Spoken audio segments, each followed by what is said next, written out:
Hi friends, मैं आकांक्षा शर्मा जी की with आकांक्षा में आपका स्वागत करती हूँ। फ्रेंड्स, फूड सेफ्टी ऑफिसर का सेकंड पार्ट बहुत सारे लोगों को समझ में नहीं आ रहा है, तो आज अपन सेकंड पार्ट को सिलेबस को डिकोड करेंगे। साथ ही साथ कुछ एग्जाम संबंधित जानकारी भी पढ़ेंगे, क्योंकि एग्ज़ाम में भी आप लोग सोचे एग्ज़ाम में समय है, तो समय के साथ साथ सिलेबस बहुत ज़्यादा बड़ा है। स्पेशली न्यू सब्जेक्ट है पार्ट बी में पूरे ही, जो कि नहीं पढ़े हैं, जो अलग अलग बैकग्राउंड से आते हैं। किसी को मेडिसिन में समस्या होगी, किसी को एग्रीकल्चर में समस्या होगी, किसी को पशुचर विज्ञान में होगी, किसी को फूड टेक्नोलॉजी में होगी, तो समस्या इसमें आएगी ही। इसलिए अभी से ही आपको रेगुलर पढ़ाई करते जाना है, क्योंकि टर्म्स बहुत कठिन है याद करने वाली। मतलब जिनका बेस क्लियर होता है, नॉर्मली जो पीएससी की तैयारी करते हैं, हिस्ट्री, ज्योग्राफी, पॉलिटी, इकोनॉमी, ये बेस क्लियर होता है ठीक है, लेकिन यहाँ ये कुछ भी नहीं है, पूरा का पूरा अलग है। तो आपको अभी से ही मेहनत करनी होगी, जिसको एनी हाउ ये पोस्ट लेनी है।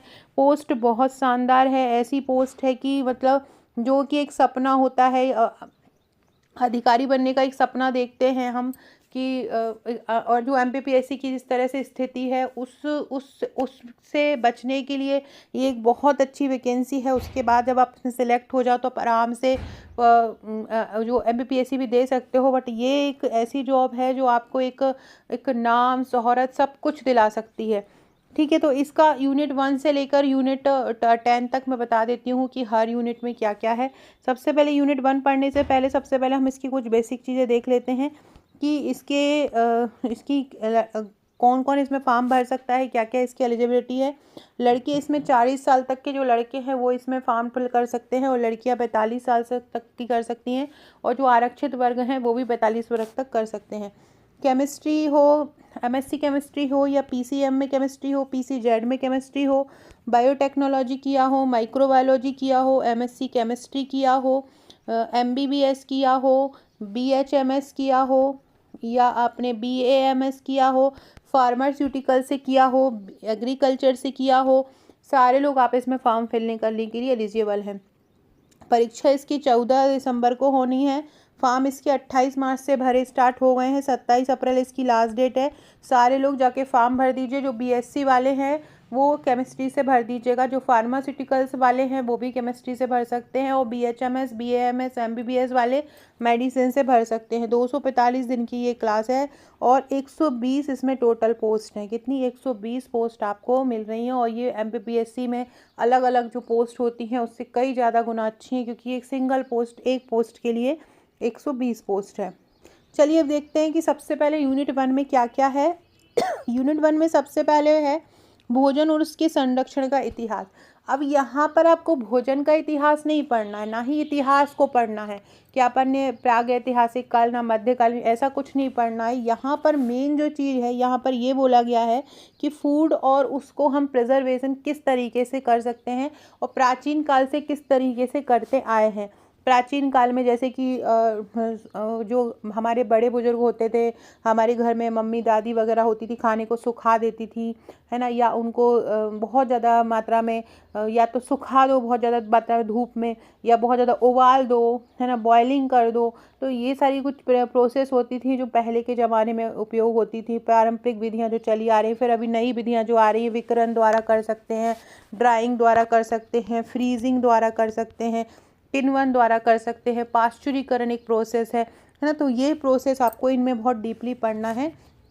ये एक लाइन लग रही है, लेकिन ये लाइन ही हम मेरी अभी आज मैंने हमारे ट्रिकी बैच में तीसरी क्लास है आज 10 बजे, तीनों क्लास में मैंने यही टॉपिक पढ़ा है, और अभी भी 1-2 क्लासेस और बची हैं, क्योंकि इस टॉपिक में ही पाश्चुरीकरण ही आपका समझ लो 1.5-2 घंटे के टॉपिक में आपको केवल पाश्चुरीकरण ही समझ में आए, क्योंकि पाश्चुरीकरण के इतने ज़्यादा प्रकार हैं।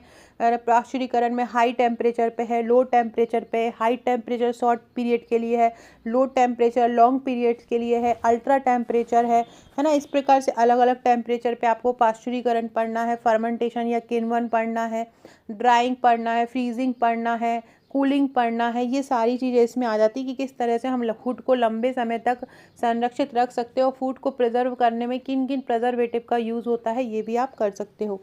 अगला है पारंपरिक भोजन और उनका महत्व। इसमें इस टॉपिक में क्या करना है, अलग अलग राज्यों में जितने भी पारंपरिक भोजन रहे हैं, अलग अलग राज्यों का अलग अलग कल्चर है, हर राज्यों के पारंपरिक भोजन इसमें करना। इसको हमारे ट्रिकी बैच में मैं ट्रिक द्वारा याद करवाऊंगी, क्योंकि आप है ना इसको नॉर्मली, क्योंकि साउथ में जितने भी राज्य हैं, सारों के जो पारंपरिक भोजन है आपको याद नहीं होंगे, कठिन है। मैं उनको ट्रिक द्वारा लेके आऊँगी। जिन लोग हमारा ट्रिकी बैच नहीं ले सकते, कोशिश करूँगी कि यूट्यूब पर भी लेके आऊँ।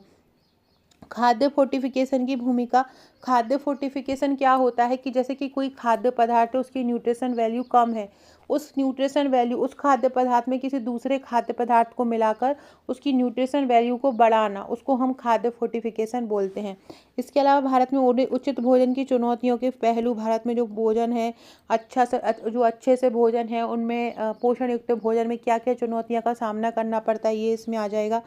इसके अलावा जो मध्य प्रदेश की आदिवासी भोजन, ये बहुत इंपॉर्टेंट है। इससे मतलब ये लोग कम से कम 4 से 5 क्वेश्चन देंगे ही देंगे, क्योंकि ये आदिवासी जो है पार्ट ए में भी टॉपिक दिया गया है और यहाँ पर भी दिया गया है। इसके अलावा जो खाद्य घटक है, ये जो खाद्य घटक आपको दिए हैं, कार्बोहाइड्रेट, फाइबर, प्रोटीन, वसा, खनिज, विटामिन और है ना फाइबर, ये जो घटक यहाँ ये खाद्य घटक दिए हैं और ये भी यही हैं, है ना। इसमें क्या करना है, इन खाद्य घटकों की रासायनिक संरचना करना है और वर्गीकरण करना है, और क्या करना है, मेटाबॉलिक मार्ग, पाचन और अवशोषण। इन सारे जो घटक दिए हैं ये 5-7, इन सारे घटकों का हमको रासायनिक संरचना करना है, इनके वर्गीकरण करना है, इनका मेटाबॉलिक मार्ग पढ़ना, इनका पाचन पढ़ना और इनका अवशोषण पढ़ना है। ठीक है। यूनिट 1 में जो सबसे 8वां पॉइंट है, उसमें भोजन के गुण बात की गई है। भोजन के गुण भौतिक, अम्लीय, क्षारीय क्या होता है, बफर क्या होते हैं, रसायन क्या होते हैं, कोलाइड, ये भोजन के संदर्भ में हमको इनको पढ़ना है। ये पूरी यूनिट 1 है। इस यूनिट 1 को ही पढ़ने में आपको करीब 10 से 12 दिन लग जाएंगे, अगर आप डीपली हर एक फैक्ट को अच्छे से पढ़ोगे। और क्योंकि आपके पास समय ज़्यादा है और ये पोस्ट MPPSC के थ्रू आई है, तो हर चीज़ को डीपली ही पढ़ना है। कोई भी अधिनियम हो, हर अधिनियम की धारा भी पढ़ना है। हर अधिनियम की धारा कैसे याद करोगे, मैं करवाऊंगी, ट्रिक से याद करवाऊंगी। ट्रिक द्वारा कितने भी बड़े से बड़ा टॉपिक हो, कितना भी कठिन से कठिन टॉपिक हो, सारी चीज़ें याद हो जाती है। जैसे कि अभी हमारा जो ट्रिकी बैच चल रहा है, मैंने यूनिट 1 से स्टार्ट किया है। वहाँ पे मैंने 5 अप्रैल से क्लासेस स्टार्ट की, आज तीसरी क्लास है। वहाँ पे मैंने जैसे कि मैं बता रही थी अभी आपको, पाश्चुरीकरण के जो प्रकार हैं, वहाँ पर जितने भी टेम्परेचर हैं, टेम्परेचर सबके अलग अलग हैं। जैसे कि पाश्चुरीकरण करते हैं तो 72 डिग्री सेल्सियस पर करते हैं 15 सेकेंड के लिए। अगर हम 63 डिग्री सेल्सियस पर करेंगे तो कितना टाइम लेंगे, है ना। ऐसे ही अगर हम कूलिंग करेंगे, अगर किसी खाद्य पदार्थ को प्रिजर्व करने के लिए, तो कितना टेम्परेचर लेंगे। अगर हम किसी को फ्रीज करेंगे, किसी खाद्य पदार्थ को प्रिजर्व करने के लिए, लंबे समय तक संरक्षित करने के लिए फ्रीज करेंगे, तो कितना टेम्परेचर लेंगे। तो ये सारी चीज़ें मैंने ट्रिक द्वारा याद करवाई। सारे ही टॉपिक हमारे बैच का ट्रिक ही नाम ही इसलिए रखा गया है, ताकि आपको सारे टॉपिक ट्रिक द्वारा याद कर पाएँ। चलिए सेकेंड यूनिट देखते हैं।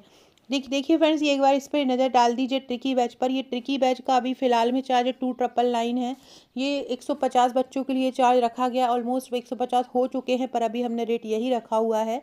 आप ले लीजिए, रेट कभी भी बढ़ सकता है, क्योंकि हमने शुरू के 100 लोगों को 1999 इसका रेट रखा था, जो हो चुके हैं हमारे 100 सुपर 100 लोग, और अब इसका 2999 है। एप्लीकेशन डाउनलोड करना है, GK with Akanksha Sharma app आपको वहाँ पे मिल जाएगा। क्या क्या मिलने वाला है हमारे ट्रिकी बैच में, थ्योरी वीडियो मिलेंगे रिकॉर्डेड, डेमो आपको एप्लीकेशन पर जाकर मिल जाएगा। इसका डेमो मैंने डाल दिया है, डेमो PDF भी डाल दिया कि आपको किस तरह से हैंड रिटन नोट्स मिलेंगे।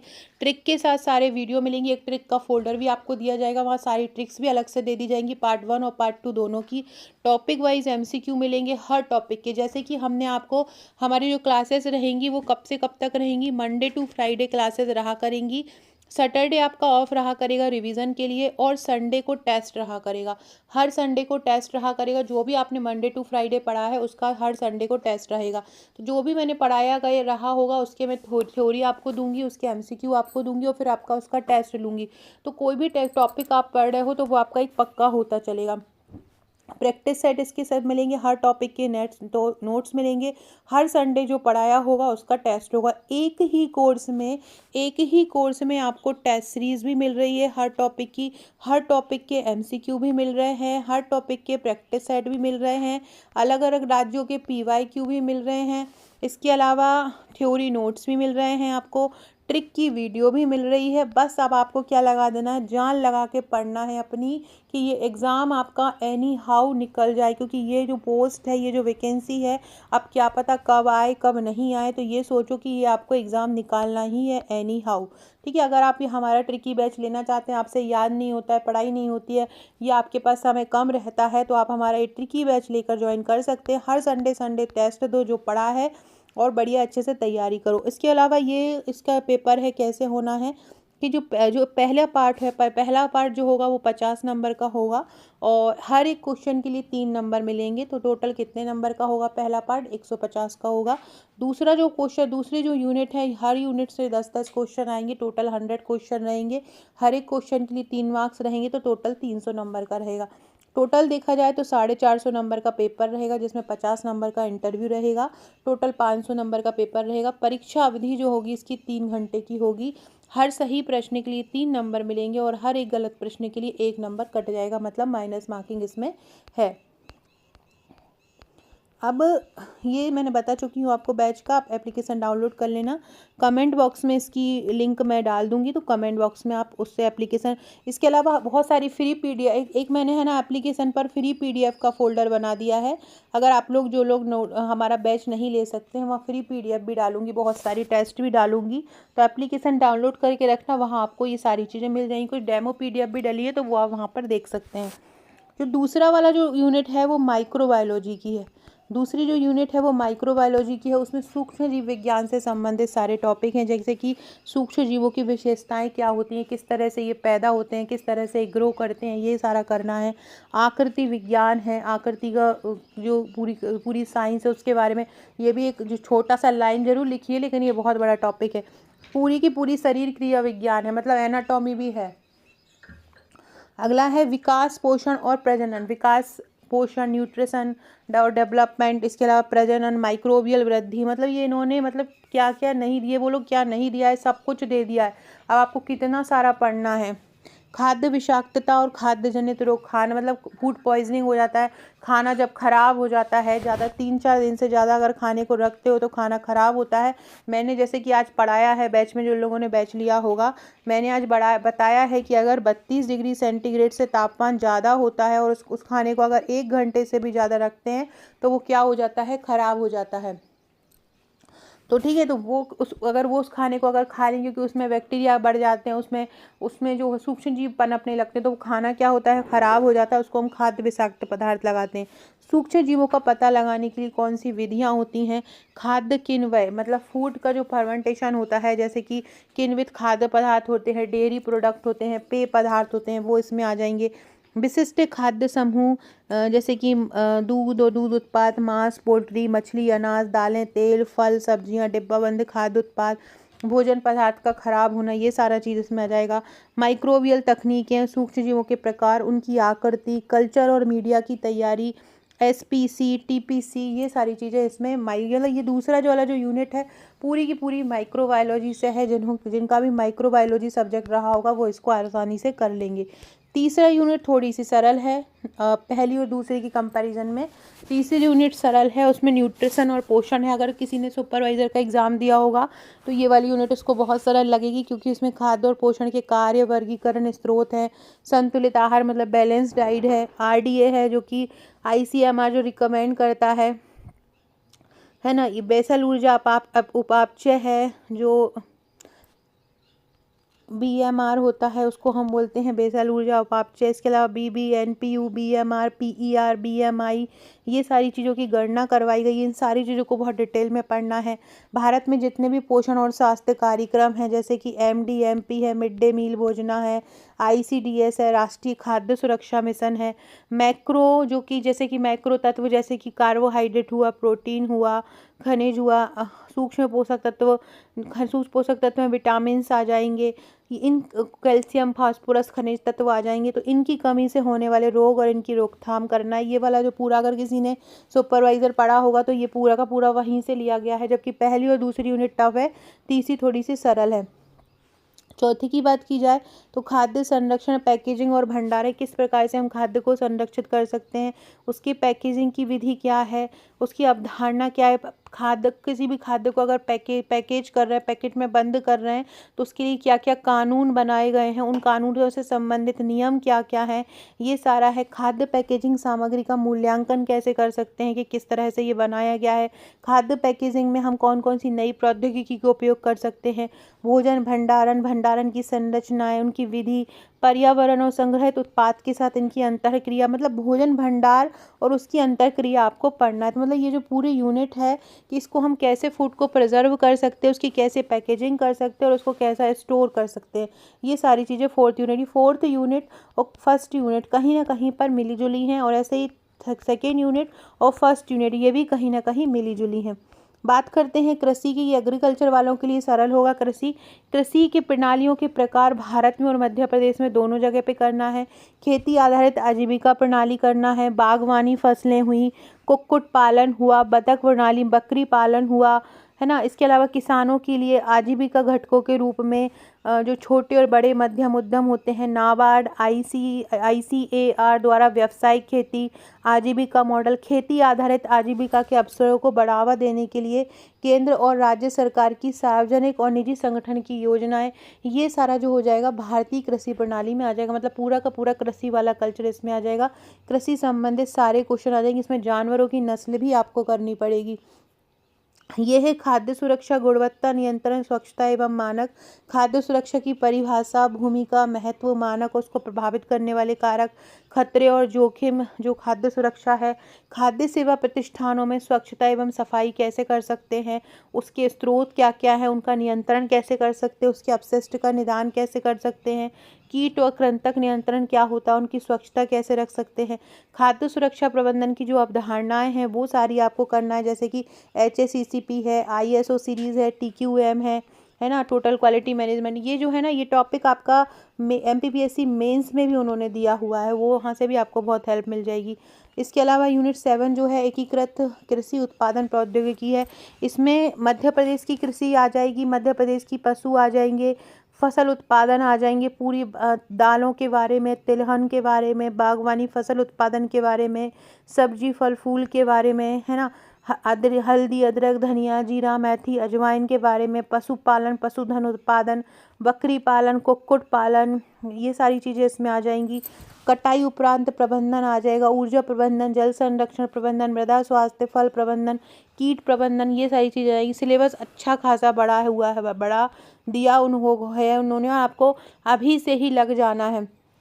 अगर आपने हमारा ट्रिकी बैच लिया है तो आपकी बहुत शानदार तैयारी होती रहेगी, क्योंकि हम सारे टॉपिक ट्रिक द्वारा याद कराएंगे। इसमें बहुत सारे अधिनियम आपको देखने को मिलेंगे, बहुत सारी कठिन कठिन टर्म्स मिलेंगी जो आपको याद करना इतने जल्दी पॉसिबल नहीं होगा। बाकी हम हर वीक जो भी पढ़ाएंगे उसका हर वीक टेस्ट लेंगे, हर वीक टॉपिक के MCQ देंगे। तो आपको पढ़ के जब आप थ्योरी मेरी वीडियो सुनोगे, थ्योरी नोट्स पढ़ोगे, उसके बाद MCQ लगाओगे, तो टॉपिक आपके क्लियर होते चलेंगे।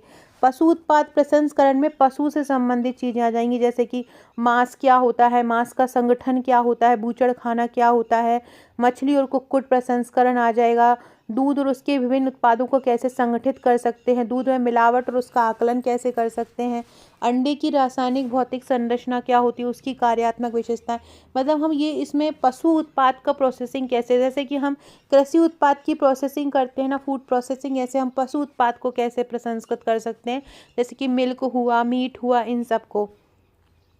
9वीं खाद्य प्रसंस्करण प्रौद्योगिकी आ जाएगा, मतलब फूड प्रोसेसिंग टेक्नोलॉजी आ जाएगा। इसमें जो गैर थर्मल मतलब नॉन थर्मल जो टेक्नोलॉजी हैं प्रोसेसिंग की, वो सारी चीज़ें आ जाएंगी, जैसे कि उच्च वोल्टेज विद्युत क्षेत्र का उपयोग, शीत प्लाज्मा का उपयोग, माइक्रो निस्पंदन, उच्च दबाव प्रसंस्करण, अल्ट्रा निस्पंदन, रिवर्स ऑस्मोसिस, ये सारी चीज़ें आ जाएंगी। न्यूट्रास्यूटिकल्स और कार्यात्मक खाद्य पदार्थ आ जाएंगे। जंक फूड इसके अंतर्गत आ जाएंगे, जितने भी जंक फूड है उनके इनको क्या होते हैं, उनसे हमको क्या नुकसान होता है। खाद्य संरक्षण की विधि, थर्मल प्रसंस्करण, थर्मल फूड प्रोसेसिंग को हम ताप द्वारा कैसे प्रसंस्कृत कर सकते हैं, पाश्चुरीकरण, सांद्रण, डिब्बाबंदी, ये तो मैंने अभी पढ़ा ही दिया है यूनिट फर्स्ट में, यूनिट फर्स्ट के ही ये टॉपिक है, यूनिट 9 में भी दिए हुए हैं। किण्वन, विकिरण, खाद्य योजक, इसके अलावा एसेप्टिक प्रिजर्वेशन। एसेप्टिक मतलब होता है कि ऐसे इस तरह से स्थिति बनाना कि कोई भी सूक्ष्म जीव जो है वो आक्रमण ना कर पाए, सूक्ष्म जीव रोधी बनाने को हम एसेप्टिक बोलते हैं। Hurdle technology, hydrostatic pressure technology, microwave processing, खाद्य प्रसंस्करण में जो नवीन थर्मल टेक्नोलॉजी है वो क्या है, इन सब की फ्री पीडीएफ भी आपको अवेलेबल हो जाएगी। जैसे जैसे नोट्स बनते जाएंगे, जो भी हमसे फ्री उपलब्ध हो पाएगा हम फ्री भी उपलब्ध करवा देंगे। तो आप टेलीग्राम ज्वाइन कर लीजिएगा और एप्लीकेशन को डाउनलोड कर लीजिएगा। एप्लीकेशन की लिंक मैं कमेंट बॉक्स में डाल दूंगी। तो वहाँ आपको करंट अफेयर्स रहे या यूनिट पार्ट 1 के कुछ टॉपिक रहे, पार्ट 2 के कुछ टॉपिक रहे, वो आपको निःशुल्क भी उपलब्ध हो जाएंगे। बाकी मैं आज शाम से एफएसओ की जो थ्योरी क्लास है वो यूट्यूब पर भी स्टार्ट कर रही हूँ, बट वो ट्रिकी नहीं रहेंगी, जो ट्रिक बनाने में समय जाता है, जो हमारे ऐप पे ही कोर्स पे ही उपलब्ध रहेंगी ट्रिक वाली, जो बहुत इजी तरीके से आपको। और जैसे कि मार्केट में आपको इसकी बुक्स मिलेंगी तो प्रिंटेड मिलेंगी, हमारे पास जो नोट्स आपको मिलेंगे ऑनलाइन ही नोट्स मिलेंगे एप्लीकेशन पर। हमारे जो नोट्स रहेंगे वो हैंड रिटन नोट्स रहेंगे। मैं आपको बता देती हूँ कि किस प्रकार से नोट्स आपको दिए जाएंगे। देखिए फ्रेंड्स, ये इस प्रकार के नोट्स आपको दिए जाएंगे, आप देख सकते हैं इस प्रकार के हैंड रिटन नोट्स आपको दिए जाएंगे। पढ़ने में बहुत आसानी रहेगी कि किस टेम्परेचर पर बैक्टीरिया की वृद्धि जो होती है धीमी हो जाती है। इस प्रकार से पूरे हैंड रिटन नोट्स दिए जाएंगे। अगर देखिए पढ़ने में बहुत आसान रहेंगे, इस प्रकार के पूरे नोट्स आपको दिए जाएंगे बने हुए, है ना। तो अगर आप लेना चाहते हैं ये पूरे हैंड रिटन नोट्स तो आप बैच ज्वाइन कर लीजिएगा। ये मैंने पूरा रिव्यू बता दिया है कि किस तरह से आपको नोट्स दिए जाएंगे। जैसे ये दूध का पाश्चुरीकरण का दिया गया है कि अगर 63 डिग्री सेल्सियस पर गर्म करेंगे तो 30 मिनट तक गर्म करना पड़ेगा, 72 डिग्री सेल्सियस पर करेंगे तो 15 सेकंड तक गर्म करना पड़ेगा। इस प्रकार से ये नोट्स रहेंगे। तो अगर नोट्स का ये डेमो मैंने दे दिया है कि कैसे नोट्स मिलेंगे, वीडियो जैसा मैं पढ़ाती हूँ वैसा ही वीडियो आपको मिलेगा, नोट्स इस प्रकार के मिलेंगे। तो 10वीं यूनिट है ना, वो बहुत ज़्यादा इंपॉर्टेंट है। 10वीं यूनिट में पूरे खाद्य कानून है, विनियमन है, प्रमाणन है और विकास योजना। जब मेरी फर्स्ट यूनिट कंप्लीट हो जाएगी तो मैं यूनिट 10 ही पहले करवाऊंगी, क्योंकि इसमें बहुत कठिन कठिन टॉपिक हैं जो जिसमें लगभग समय लगेगा बहुत ज़्यादा, तो इसलिए इसको पहले कराएंगी। खाद्य कानून में राष्ट्रीय अंतर्राष्ट्रीय खाद्य कानून आ जाएंगे, खाद्य नियामक संस्था आ जाएंगी, FSSAI आ जाएगा जो फसाई जिसको हम बोलते हैं, 2006 का जो अधिनियम है। कोडेक्स एलिमेंटेरियस कमीशन जो बना था खाद्य रिलेटेड वो आ जाएगा। वैश्विक परिदृश्य में CSE क्या है, खाद्य सुरक्षा मानक अधिनियम 2006, इसमें 101 धारा है और धारा 101 ही पूछी थी राजस्थान में कि धारा 101 में क्या बोला गया है, इसलिए आपको पूरी धारा 1 से धारा 101 तक मतलब टोटल 101 धारा में हर धारा में क्या कहा गया है ये भी आपको याद होना चाहिए। अगर आप मेरे साथ जुड़े हैं तो इसकी कोई भी टेंशन मत लेना, मैं ट्रिक द्वारा सब कुछ याद करा दूंगी। इसके अलावा खाद्य पदार्थों में मिलावट, खाद्य सुरक्षा अधिकारी की कर्तव्य जिम्मेदारियां, लेखा परीक्षा प्रमाणन और मान्यता देने वाली संस्थाएं, भारतीय मानक ब्यूरो, एग मार्क, बाट और माप अधिनियम, सिद्धांत कार्यान्वयन, दस्तावेजीकरण, है ना, जो डॉक्यूमेंटेशन होते हैं खाद्य से संबंधित प्रमाण से रिलेटेड, बायोलॉजिकल फूड क्या होता है, ये जैविक भोजन क्या होता है, उसे हम कैसे जेनेटिकली संशोधित कर सकते हैं, जैसे कि BT का पास होती है ना, वो बोल रहे हैं। खाद्य संस्थान जैसे कि CFTRI है, निफ्टेम है, ICR है, ICMR है, DFRL है, ये सारी चीज़ें आपको, तो ये पूरा सिलेबस में दिया गया है जो आपको करना है।